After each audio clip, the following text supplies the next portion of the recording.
Good Lord. Looks like we got ourselves here another pandemic. Big's here turn to babysitting only.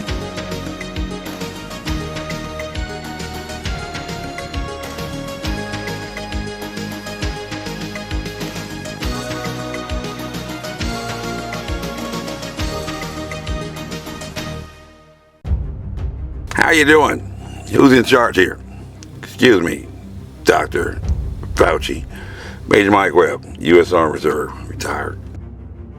Globally, as of 5:56 p.m. Central European Summer Time, June 28, 2023, there have been 767,518,723 confirmed cases of COVID-19, including 6,947,192 deaths, reported to WHO, and, consequently, as of June 27, 2023, a total of 13,461,751,619 vaccine doses have been administered.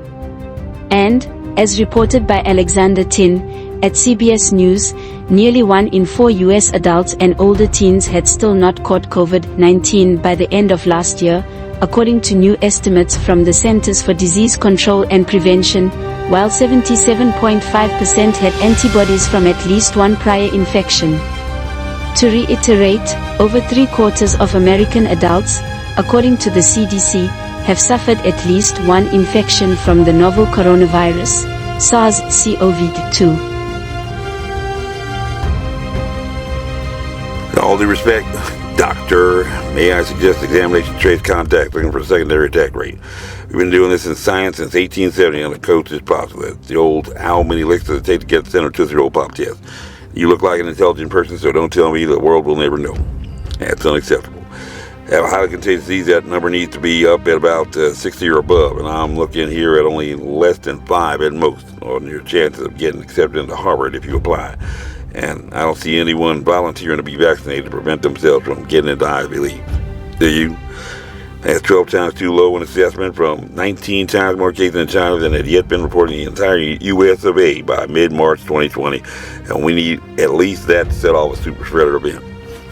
And if you don't know that, I want to know how you ever got into medical school. I want to know the infectious dose for COVID-19 or the amount measured in number of particles needed to transmit infection, and tell me why years into a pandemic the folks at CDC in Atlanta have not been able to establish that yet. Where did you go to medical school, Doc? As reported by CBS News, virtually every American ages 16 and older, 96.7%, had antibodies either from getting vaccinated, either through infection, or through vaccination, bearing in mind that 90.5% of Americans age 12 and older, and 92.3% age 18 and older have completed the primary series, and have received an updated bivalent booster, and CBS News now claims that this recent study found 77.5% had at least some of the immunity from a prior infection, indicating that over 3/4 of Americans have been exposed to the novel coronavirus, at least according to what are admittedly only estimates. However, just 54.9% of all adults currently think they have ever had COVID-19, according to Census Bureau survey results published by the CDC through mid-June, accounting for a variance, or delta, of 22.6% who believe they have been infected, as reported on surveys reported to the Census Bureau, but which the recent CDC suggests are in error, having been infected without even knowing it, one of the major concerns that had been greatly stressed during the initial months of the pandemic, arising from what had been described as asymptomatic spread. Well, shoot, Doctor, I'd hate for that to happen, so I'll be taking on this investigation. So, who is correct? Those persons recording their opinions in Census Bureau surveys, subject to individual knowledge and bias, or the recent CDC study? Or could they both be inaccurate? For purposes of critical analysis, it is often beneficial to understand the primary sources upon which these agencies had relied, and most are familiar with the process of providing answers to the census, but from what sources, in raw data, did the CDC rely upon to present its findings and conclusions? On this first level of critical analysis, we confront often what is described as the logical fallacy of authority, and some might find the CDC more credible and reliable than the Census Bureau, solely upon the basis that we think of the Census Bureau as just average everyday folks, while the CDC is thought of as an expert on infectious disease and prevention. Please, ladies and gentlemen, step back and give this poor man some room. Always an interesting thing when we find raccoon dogs that are hibernating in November and December to set off a pandemic. Second chance. Or, simply, we may trust them because we believe that they are doctors, and we find this appeal to authority logical fallacy often in marketing, advertising, and even argumentation and debate. Some will say that Fauci says, while others may say that Jesus said, but this places the sole reliance upon the fallibility of the person providing the information, rather than testing the information that is being conveyed, and in argumentation and debate, the antithesis of this approach is described as an ad hominem, a Latin term that means to the man, and misdirects the attention to a fault of the person rather than to the subject matter under consideration. And these logical fallacies are most often employed to exploit vulnerabilities in others, and because, tragically, they tend to be very effective tactics, especially when a person lacks a cogent and rational argument. As a practical matter, it is far easier to impeach and disparage your opponent than to address real issues and concerns.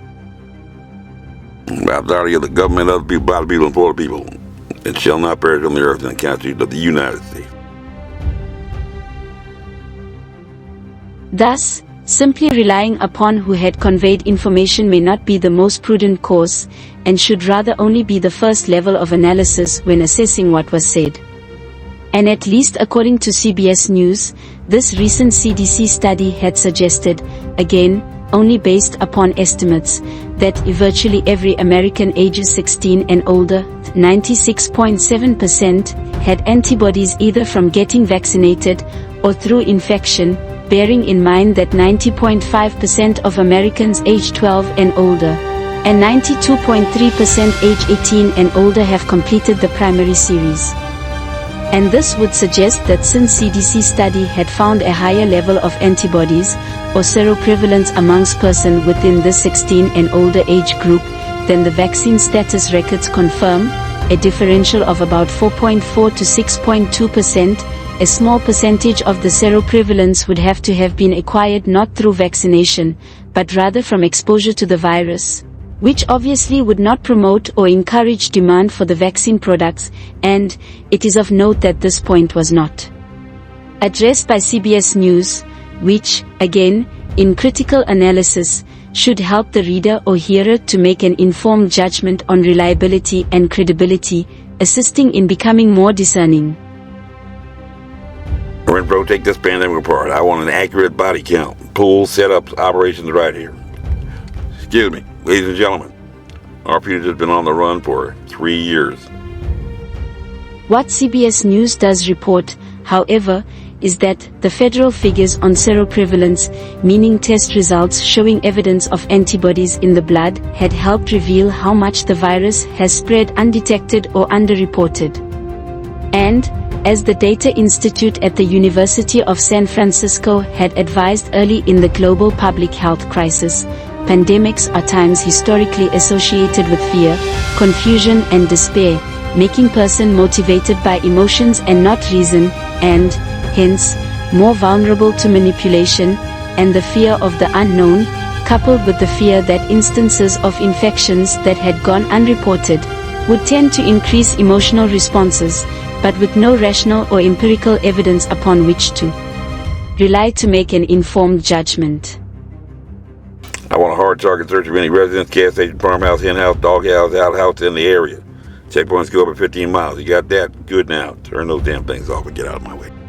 For example, many laymen are wholly unfamiliar with the distinction between symptoms, which can be measured and analyzed by a trained clinician, like taking a thermometer reading, checking blood pressure, or asking if a patient feels pain, which is very different from what are described as asymptomatic signs of infection, which anyone, trained or not, could readily see and observe, like sneezing or coughing. And yet, in the beginning of the public health crisis, many had relied upon fears of asymptomatic spread, and had been encouraged to don non-medical grade facial coverings, apparently to prevent them from spreading disease through events like coughing and sneezing, while perhaps in their minds they had believed that somehow disease may have just been radiating, a misconception of infectious disease and spread, but which the term asymptomatic spread did nothing to reduce or address, essentially. Medical misinformation in a form that the hearer could not use to help himself or herself prevent personal infection or infections of others, not, as officially intended, advancing the mitigation and prevention of the spread of the disease. Turn around, hands over your head, get down on the ground. Your choice, Fauci. Headline news, or takeaway, from CBS News, however, suggests that the recent study found 77.5% had at least some of their immunity from a prior infection, indicating that over 3/4 of Americans have been exposed to the novel coronavirus, at least according to what are admittedly only estimates, and, of all age groups, seniors have the smallest share of Americans with at least one prior infection, at 56.5% of people ages 65 and over, while young adults and teens had the largest proportion of people with a prior infection, at 87.1% of people ages 16 to 29. This suggests, to the extent that getting the virus is a function of coming into contact with the virus, COVID-19 had been circulating far more within the younger populations than the elderly populations, who had tended to be secluded in elderly care facilities, which information, without further analysis, would certainly tend to promote and encourage the use of the vaccines for younger age cohorts, while also suggesting that the elderly population, of whom 95% have completed the series and obtained the updated bivalent booster, had proven more effective, at least in coincidental correlation, in inferential analysis. Expounding on this recent study, Joseph Choi at DC News Now reported that while an analysis released by KFF last year found that Asians had the lowest cumulative infection rate among racial/ethnic groups from 2020 to 2022, broken down by demographics, younger people, aged between 16 and 29, had the highest percentage of natural antibodies at 87.1%, with this percentage decreasing among older groups, but across racial groups, Hispanic individuals had the highest rate of naturally induced antibodies at 80.6%. Black, white and other racial/ethnic groups all shared about the same rate of natural antibodies, around 77%, suggesting that the virus was circulating more pervasively in the Hispanic communities, who nationally account for over 26% of infections.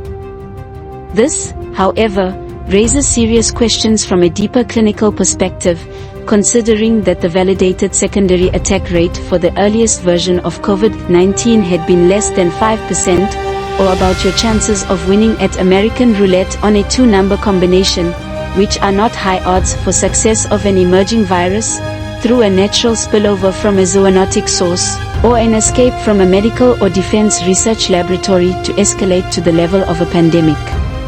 Declaration. Less than 5% is 12 times too low to validate the presence of a highly contagious disease, like measles, chickenpox or even smallpox, which would only then be capable of setting off a super-spreader event, and there are many reports that such super-spreader events had occurred during the global public health crisis. Nor is this explained by what had been established the most transmissible variant yet, the Omicron descendant variant of concern, which researchers, in a review of 139 household trace contact studies, published in the Journal for the American Medical Association, in August 2022, had assessed a secondary attack rate of only 42.1%, described in The Atlantic by Yasmin Tayeg, as a person having a far better chance of winning a coin toss than catching COVID-19 from their roommate. Simply stated, it would be unlikely for a disease with that level of secondary attack rate to have possibly infected 3/4 of the American population, at least without some assistance. Consider that, under 18 U.S.C. Section 2332b, G1, the term conduct transcending national boundaries is a legal term of art, which, for purposes of the controlling statute, means conduct occurring outside of the United States in addition to the conduct occurring in the United States, or, simply, occurring both outside and inside the national boundaries of the United States.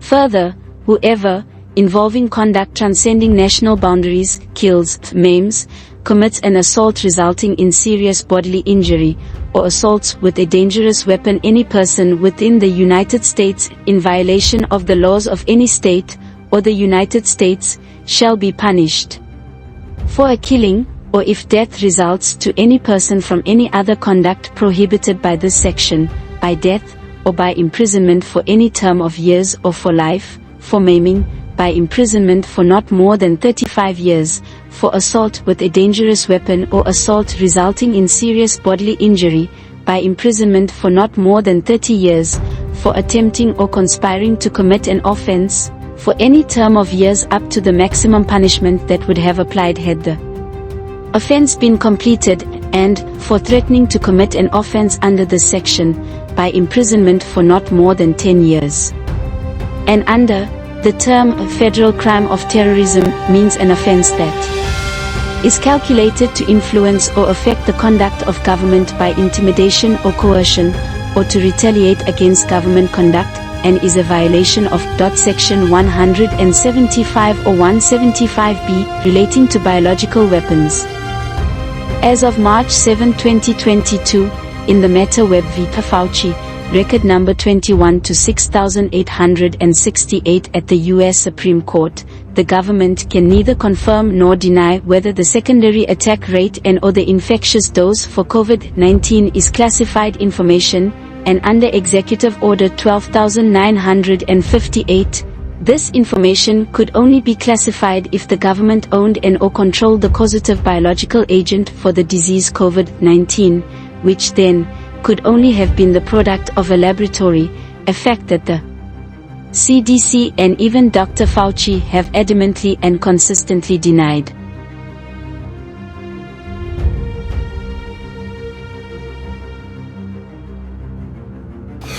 That's right, Fauci. I'm not trying to solve a puzzle here. I'm just a poor working man that's paid to hunt you down.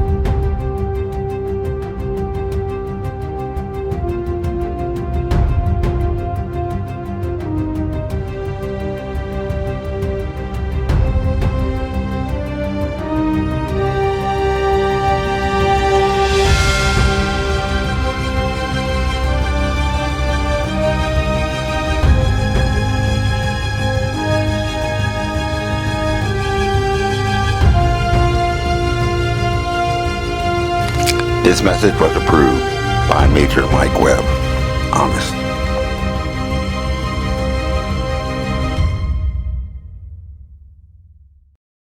Hey, Chaplain, you got a prayer for pandemics? You better start praying right now.